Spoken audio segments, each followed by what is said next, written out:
Hello everyone and welcome to Straight Talk with Sophia and One.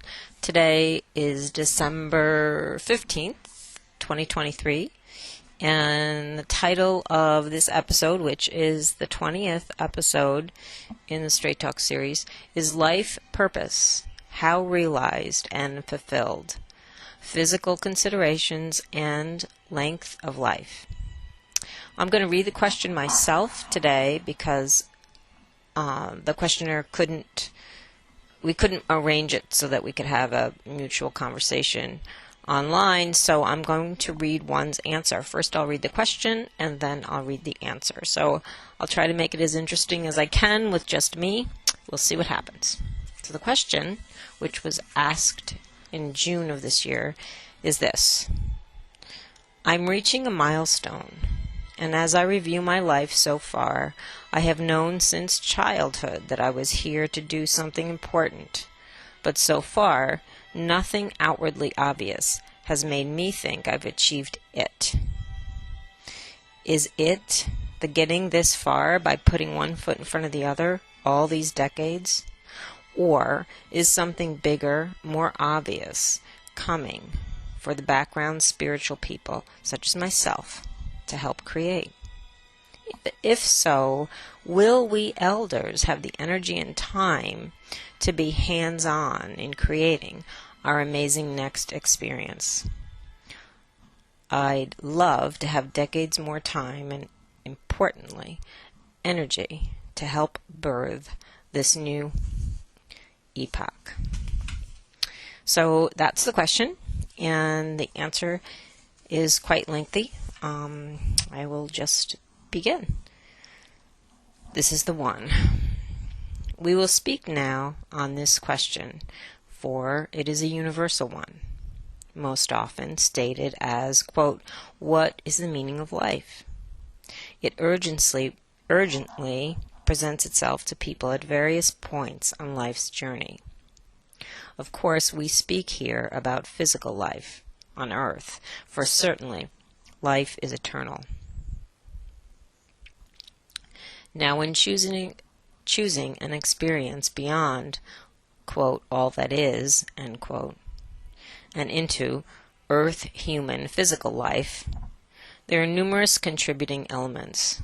We'll discuss these now, keeping in mind also that there is a concern within the question about living a physical life long enough to see the results of Earth's current freedom operation.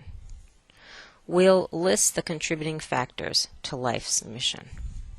And I put a note to myself after that life's mission statement, and I'm going to find it and read it to us. I said this is not listed because this is what I felt. This was not, these things are not listed.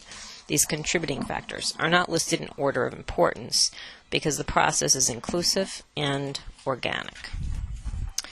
So the first one, an initial focus is on karmic debt.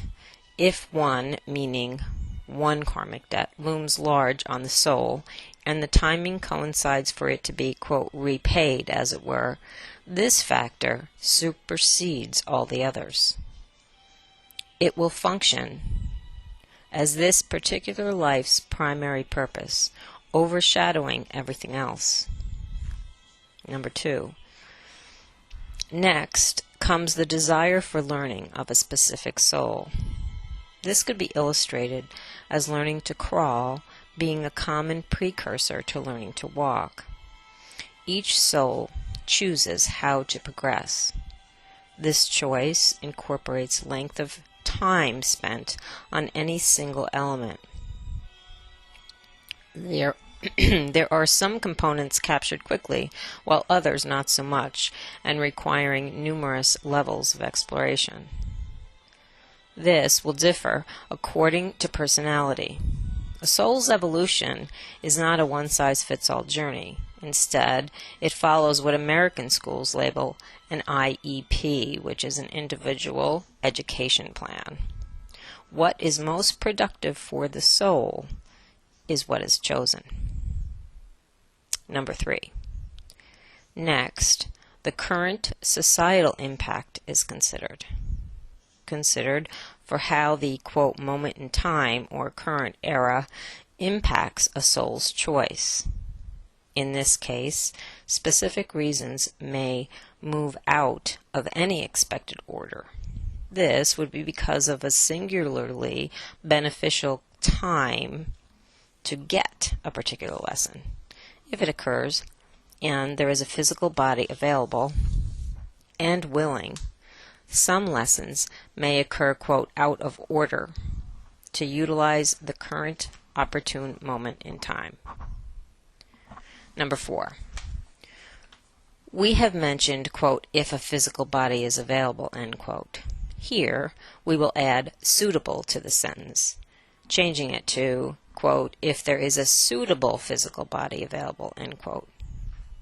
It may or may not surprise you to know that each body carries with it or holds its own signature. This is not the same as a soul. It has more to do with genetics and physical constitution and family genealogy. And this next part I highlighted because I felt it was very important to understand.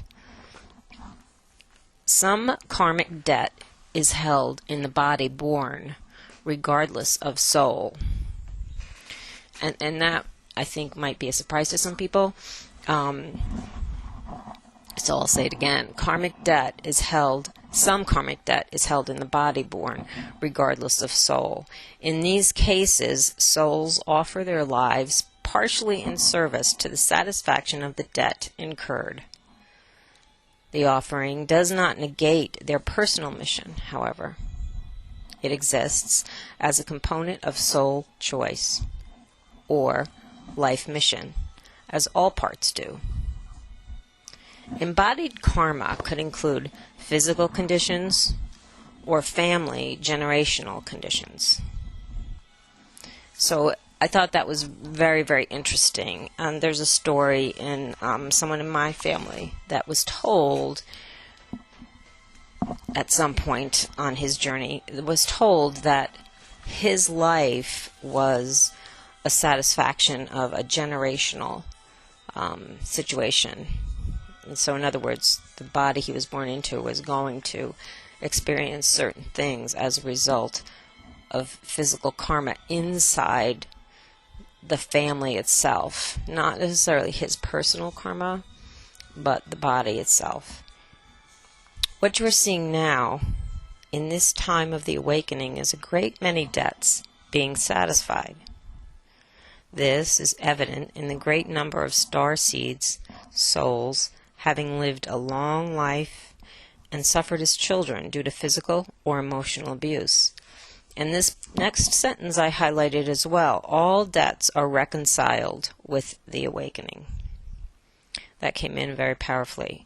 This is one of its most telling characteristics.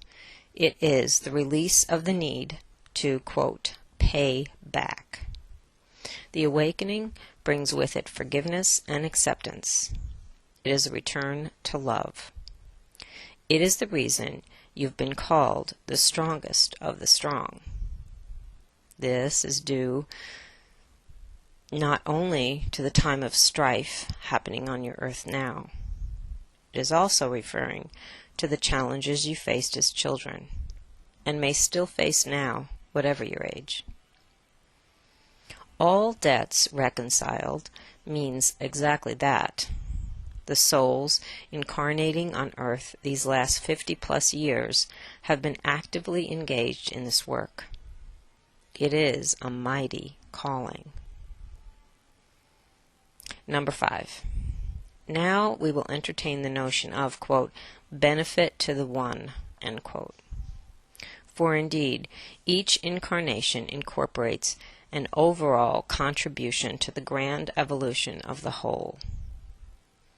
This holds true regardless of method of life lived, whether it be a life of corruption and self-service or a life of benefit and generosity.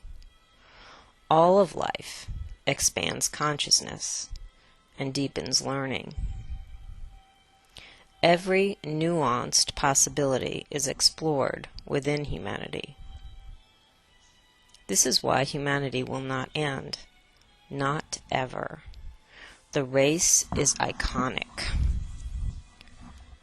And again, I put a note here just so that we would really grasp what was being said here. Iconic, the definition of iconic as listed is symbolic, emblematic, or representative.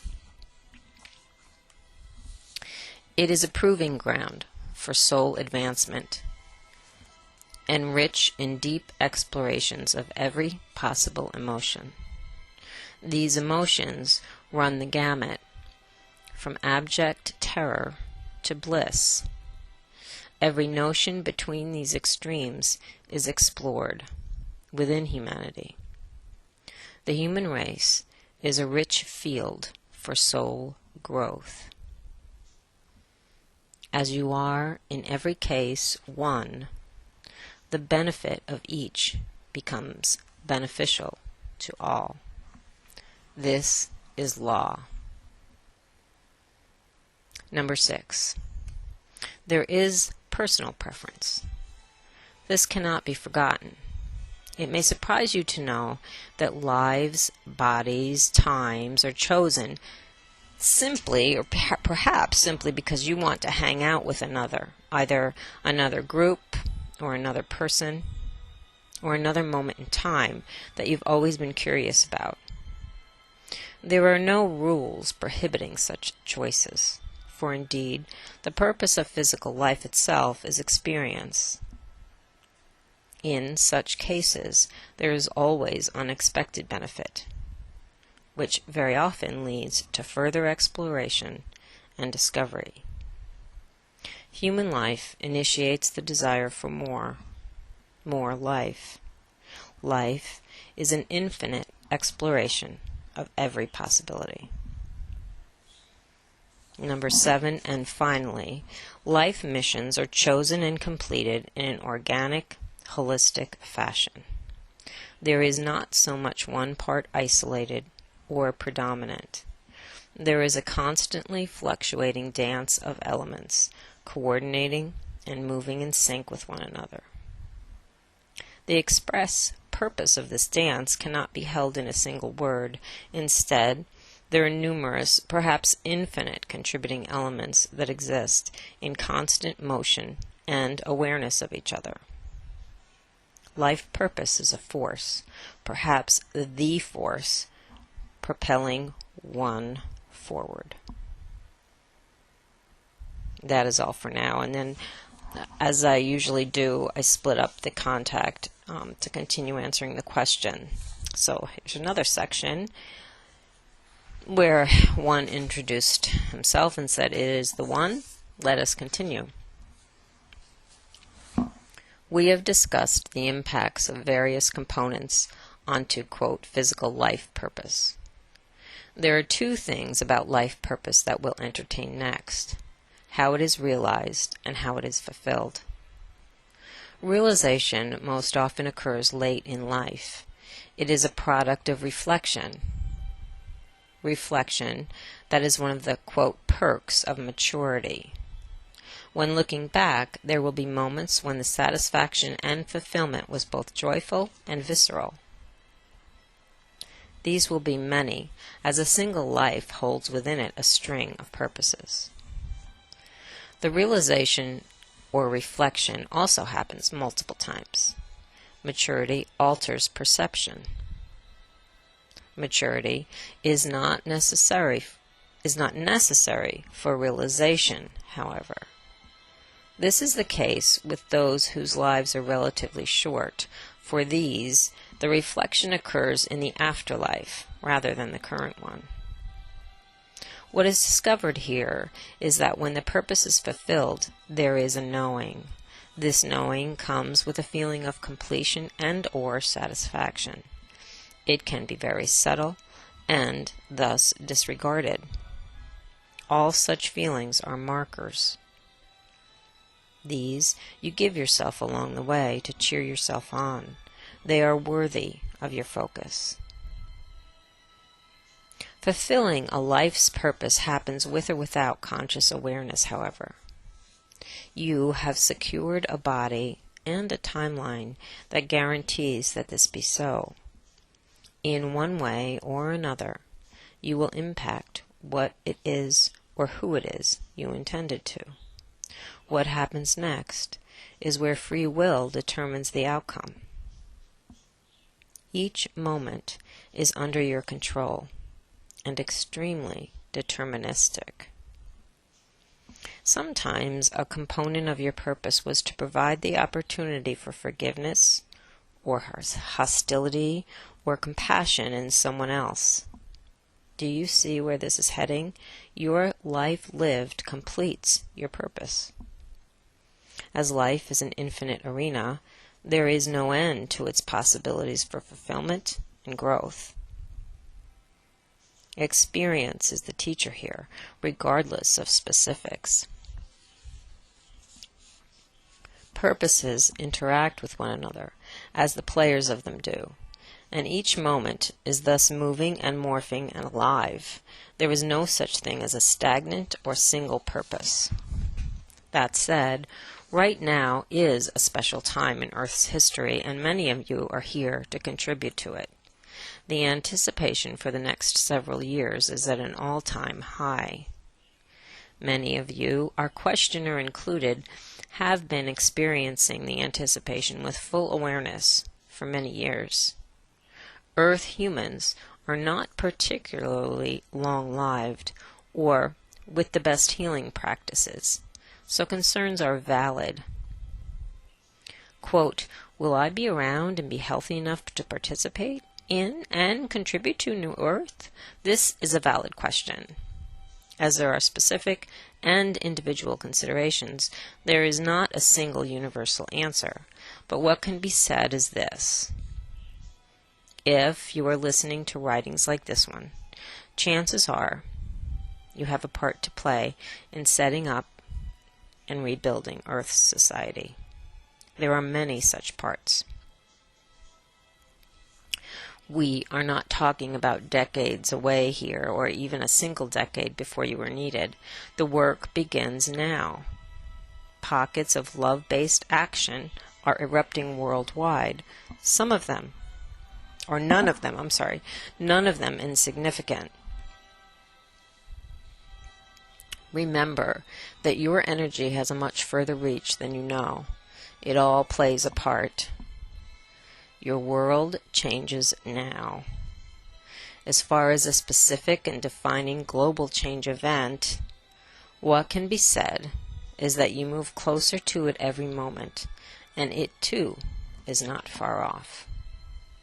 New healing technology will be made available to those of you in need of it, and this is due to occur quite soon. So, without specifics, it can be said that you are at choice for the fulfillment of your purpose. This time, and every time, if you see yourself as a contributing member to this new world, then you will be. Physical considerations will have better solutions soon to help you. This was all part of the plan before you got here. As far as our questioner goes, she is a healer and one who has been referred to as a wise one. She's participated in multiple governing councils and is sought after for her knowledge and experiences. These councils are both intergalactic and Earth human. She's a bit of what is referred to as a shaman. The fact that she asks the question now is evidence of her awareness of the process of enlightenment. She has seen such a process at other, quote, moments in time, end quote. She wishes to offer encouragement and hope to the many here now who have been walking the earth for many years. She has done so with this question. That is all. And there's one more part, and again, it was received at a separate moment than the first two were, and I'll read it now. It is the one. Physical incarnations have a beginning and an end. The beginning is obviously the result of insemination, pregnancy, and birth. The end is not so simply worked out or defined. There are many contributing factors.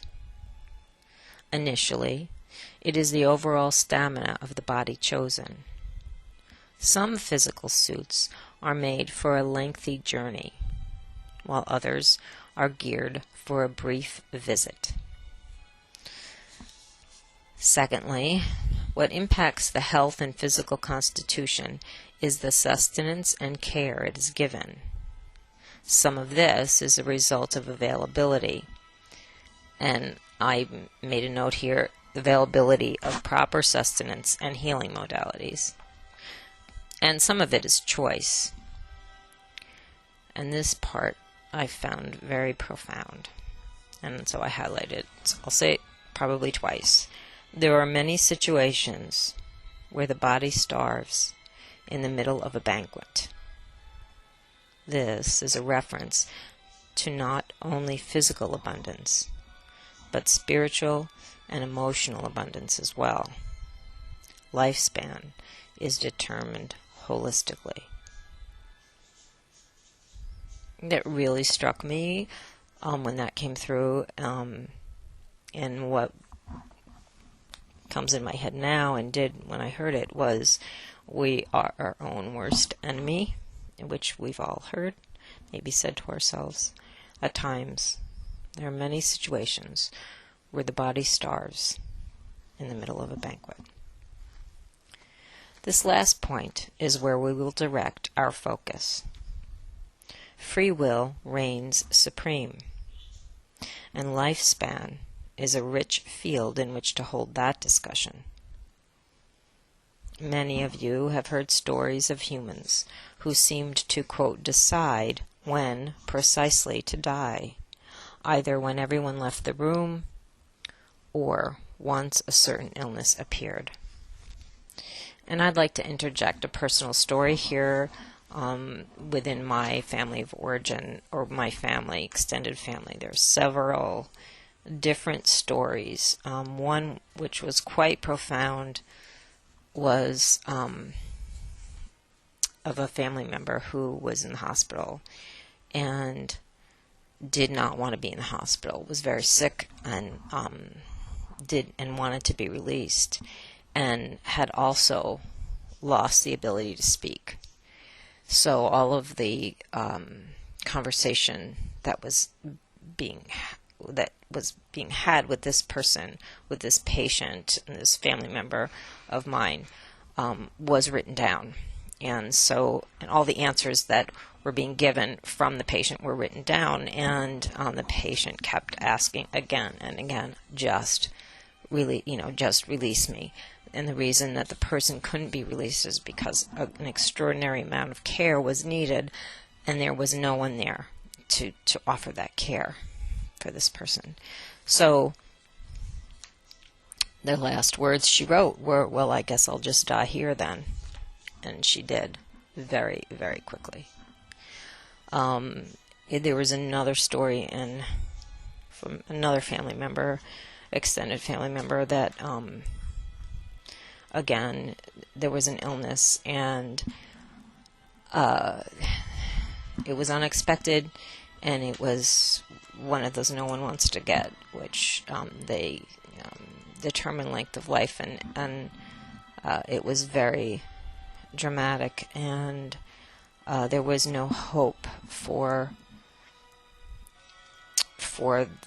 life to continue, but there was an extremely powerful bond between him and his wife, and so he finally said to her, "You have to let me go." And once she did, he left, and she had to let him go in her heart. It was like, and I think both, these are different stories, right? One is the will of the person, and the other was due to relationship. And I think that a lot of us stay because of relationships, because we know how much pain it's going to bring the people that we love when we exit. And but death is inevitable. So those are the stories. There's more in that I think we've all heard about, people who stand watch over patients in hospitals, and then everyone goes and gets a bite to eat, and that's when the person chooses to leave. So there's just a lot of evidence, I guess we could call it evidence, that tells us that we are in charge of when we exit. So I will finish up. There's not too much more to say, but I wanted to share those stories because there's another thing. I guess there's one more part of it that I wanted to say. That there's been several times in my own life that that I was personally very, very close to a person who received a diagnosis, and there was a lot of contact with that person, spiritual contact. And at one point in the contact, and this happened more than once, and I was helping, I felt, to heal that person. And at some point on that journey of healing, that person made a decision that they didn't want the healing anymore. And I was like a big red stop sign. The spiritual stop sign was given to me. No more. It's over. And that's happened 2 or 3 times in my life. And it just leads you to know that, it leads me to know that we absolutely decide when we're going to go.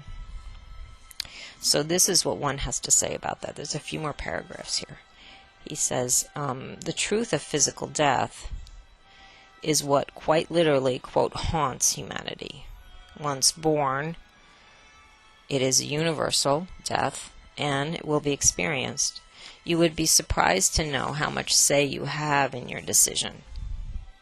You are never at the mercy of more than your internal decision on when to set that clock, for inevitably you will exit. The language of fear around aging, sickness, and death for Earth humans contributes to many an exit. Now, meaning today, that this language is being seen for the capture that it is rather than the absolute truth, you have the opportunity to alter the story. It is your belief about dying and your feeling about living that determines when you'll exit. Joy, faith, and positivity go a long way to lengthening lifespans. It is primarily passion that dictates how many days you'll spend here. For without some reason to create, there is little motive felt to continue here. Much of this has been, up until now, manipulated by the controllers. It is the result of the awakening to full consciousness that both living and dying are completed with awareness and conscious consent. This is where the race heads now. That is all. And I said, thank you. And this was a particularly beautiful transmission, I feel, not just for, as our questioner described it, not just for the elders, but for all of us, because we're all experiencing a good deal of hardship since 2020 and before. Financial hardship, physical hardship, emotional hardship, spiritual struggles. And it puts one's words, I think, put the control of all of it back into our hearts, and hearing them and feeling what was being said about this question renewed my faith in us, in the ability that we have. And it reminded me, as I shared with those stories, how much control we actually have, which is, we have all the control, and we're finding it out right now. So that's the question and the answer for today. It's the middle of December, and this Straight Talk series is going to take a break just for a few weeks to get us through to the beginning of next year. I want to thank you all for contributing to this journey and this process, and I promise you that we will continue in the early part of January and again pick up with questions. So please add your questions to the list. They are not chosen in order of appearance. They are chosen by one as to, I believe, what's most appropriate for the moment in time that we're in. So I'm sending everyone lots of love and light and warm holiday wishes.